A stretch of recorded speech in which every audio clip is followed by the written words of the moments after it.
Magandang araw mga amo at welcome sa Kalifak. So ngayon mainit na pinag-uusapan ko ngayon since bagong taon na at mga 2 linggo na lamang po ay Pebrero na. So dun sa mga hindi nakakaalala ay ito pong buwan ng Pebrero ay ika nga ay pagiging interesante dahil ito po yung buwan na kung saan ay maaari na pong mag-file ika nga ng mga panibagong impeachment complaint laban po kay BP Sara. Pero ang nakakagulat po dito ay may mga ilang kongresista na rin po ang tila nagpaplano na maghain na rin ng impeachment laban din kay Pangulong Bongbong Marcos. So, nabigyan ko na ng vlog ito at nakapagbigay na rin po ako ng paliwanag.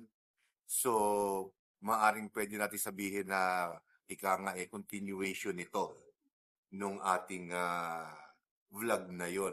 So,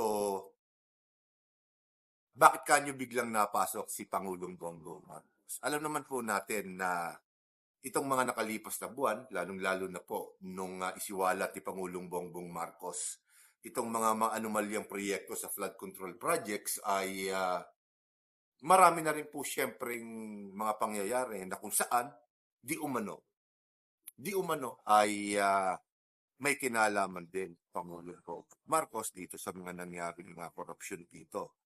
Dahil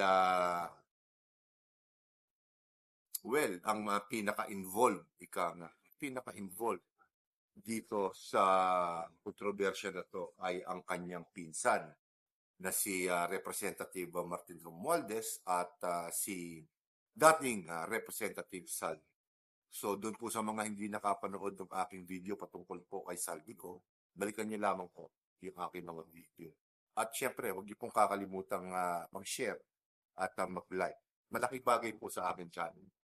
So, kagaya nga po na sinabi ko, nadamay na rin sa pinaplano o niluno ng impeachment case si Pangulong Bongbong Marcos dahil may mga kongresista na may nakikita na dahilan para mag-file sila ng impeachment complaint. So, ang katanungan na lamang po dito mga amo ay kaninong impeachment complaint ang mauuna o ito ba ay magsasabay na. So hindi pa natin siyempre kayang sabihin ngayon yan, wala pang malinaw dahil siyempre kagaya po na sinasabi ko paulit-ulit na lang po. Ito pong 2026 ay panahon na kung saan ang mga politiko sa buong bansa, mapasenador man yan, mapakongresista, gobernador at mayor, ay nananalag na. Kung saang partido ba sila papanig at kung saan at best makikinabang sila politically. So, marami ang nagsasabi at marami na rin mga surveys ang ginawa na kung saan si Vice President Sara Duterte ang nangunguna po ngayon. At sa kasamaang palad po ay si Pangulong Bongbong Marcos ay tila nag-negative yata. Kung hindi ako nagkakamali, mga around 26 to 27% ang approval rating ni Pangulong Bongbong Marcos sa kasalukuyan at si Vice President Sara Duterte naman ay nasa 50 to 60% approval rating. So, hindi na siguro kailanganin nating mag-compute o manghula kung kaninong partido aanib ang mga politiko na to. Pero syempre, hindi naman natin kinakampihan ng kahit kasino sa kanila. Tayo ay nandito sa ito. Pero ang pinag-uusapan syempre natin, kaninong impeachment case ba ang mauna kay VP Sara o kay Pangulong Bongbong Marcos na frankly, sa aking opinion, ay tingin ko hindi magkakaroon ng numero dahil alam naman po natin na ang impeachment complaint ay nangangailangan din po, ika nga, ng numero. So, one-third ba, one-fifth ng Kamara ang kinakailangan para maipanik nila sa Senado ang impeachment complaint at para mag-convene ang Senado as an impeachment court. So, medyo masalimuot, walang numero kung si Pangulong Bongbong Marcos ang pag-uusapan natin. So, kaya kong sabihin ng medyo mataas na confidence na hindi masasampahan ng impeachment case Pangulong Bongbong Marcos. On the other hand naman, si VP Sara, syempre alam naman po natin na marami o may ilang mga kongresista ang masugid na magtutulak ng impeachment case laban kay VP Sara at sa tingin ko sa itinagal nung period na kung saan ay napahinga ang impeachment na complaint dahil na ayon sa Korte Suprema ay sulang o minadali ang kaso na yon ay nakapaghanda na sila. So, tingin ko, pagdating sa papel o on documents, nakapaghanda na sila.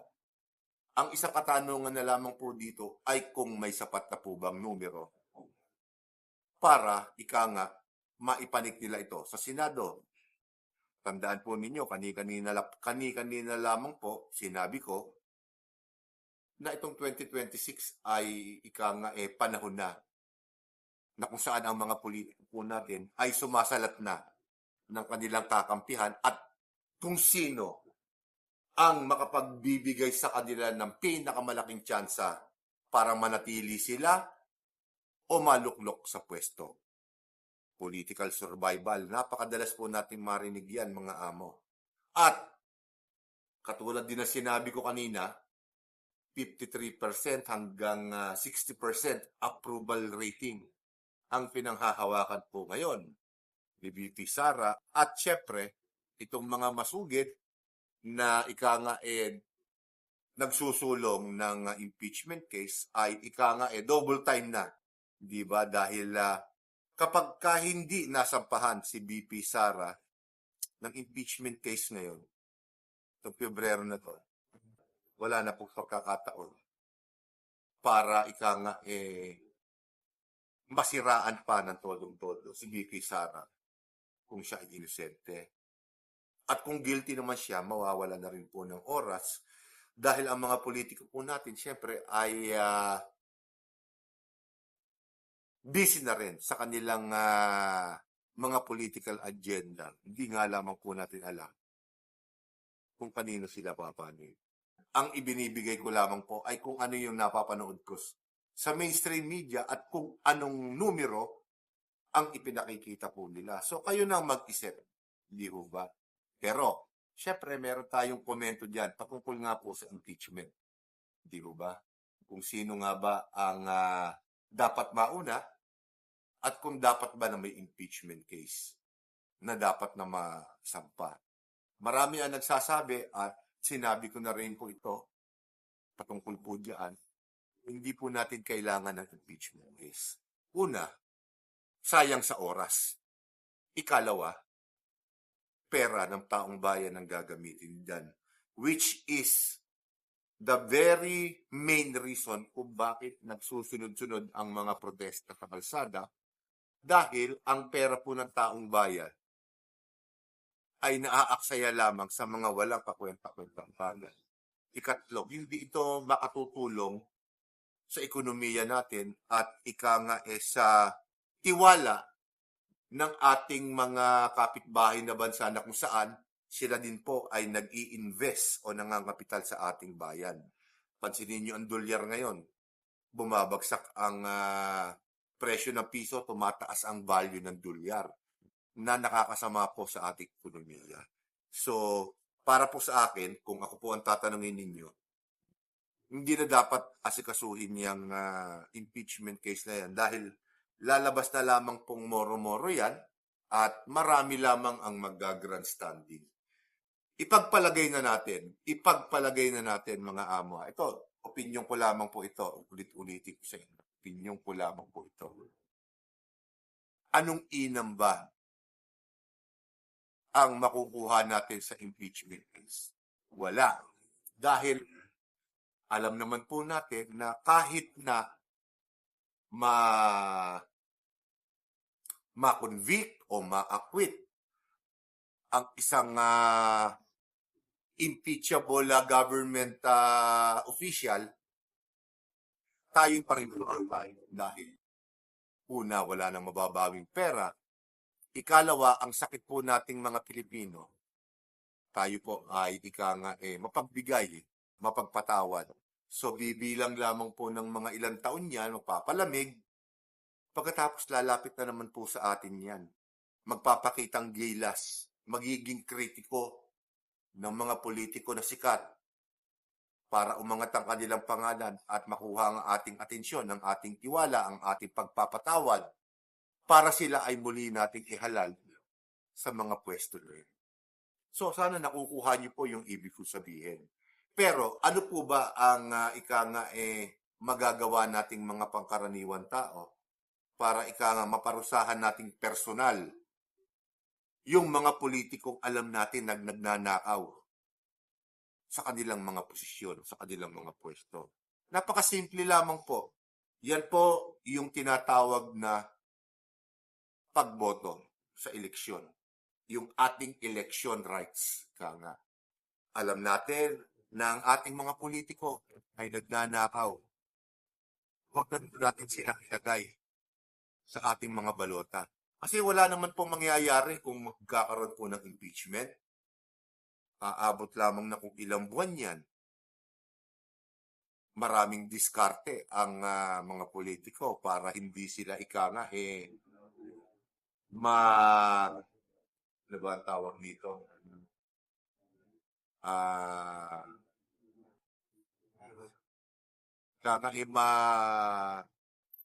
Nakakalimutan ko lagi yung salita na yun, nasa tok-tok na ng isip ko.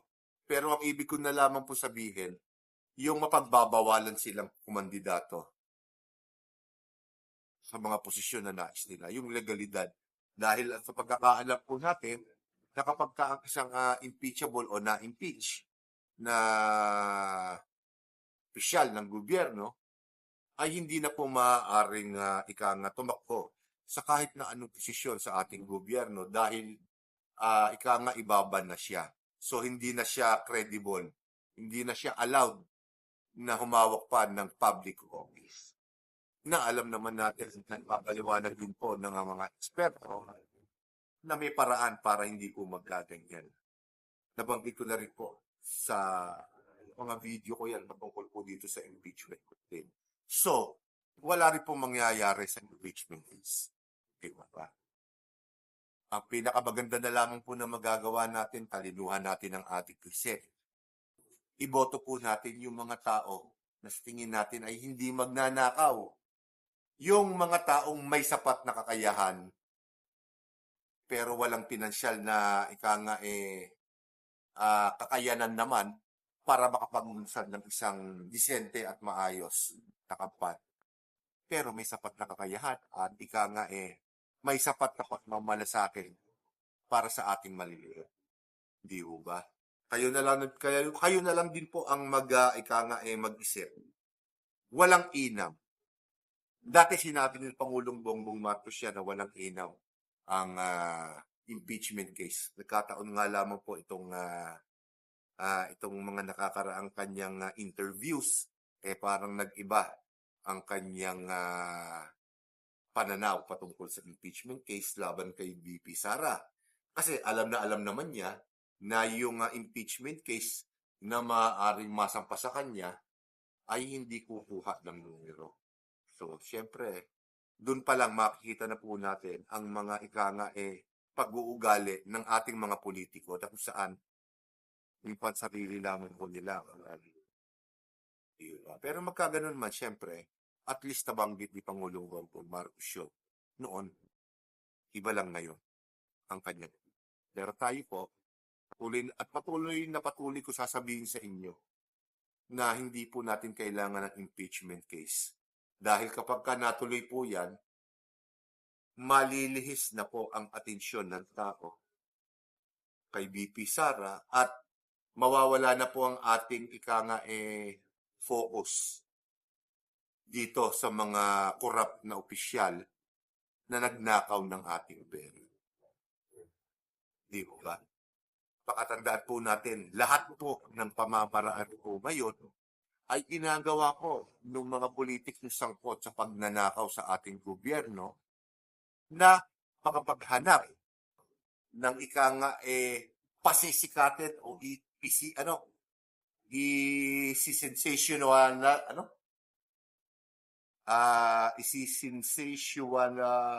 ang hirap, nabubulol ako. Yung pasisikatin na lang.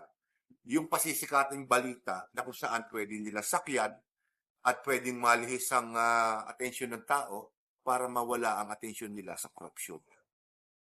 Isang paraan po itong impeachment. Kaya sinabi kong more, sana paniwalaan niyo naman po ako dahil wala naman po ako kinakampihan sa kanila. Ang totoo nga po niyan, gusto ko nga po sila parehong maimbestigahan through impeachment. Pero sa lapit na ng susunod na eleksyon, hindi na doable, hindi na maaari. Sana kung mga 2023 o kahit man lang 2024, pwede pa. Pero ngayon 2026, parang medyo late na. Parang ang magiging dahilan na lamang ng impeachment case na to is para makapag-grandstanding yung ating mga politiko, makapagpasikat, libreng advertisement. Hindi ho ba? So, dito ko muna po iiwanan ng video na to at susunod ko pa pong mga video ay ibang paksa naman po ang ating tatalakayin. So, bago po ako magtapos, sana po paki-like, paki-share at please do subscribe to my YouTube channel, Boss Doug's Kalye Topics. Napakalaking bagay po na para sa akin. So, maraming salamat po sa inyong lahat at magandang araw po sa inyo.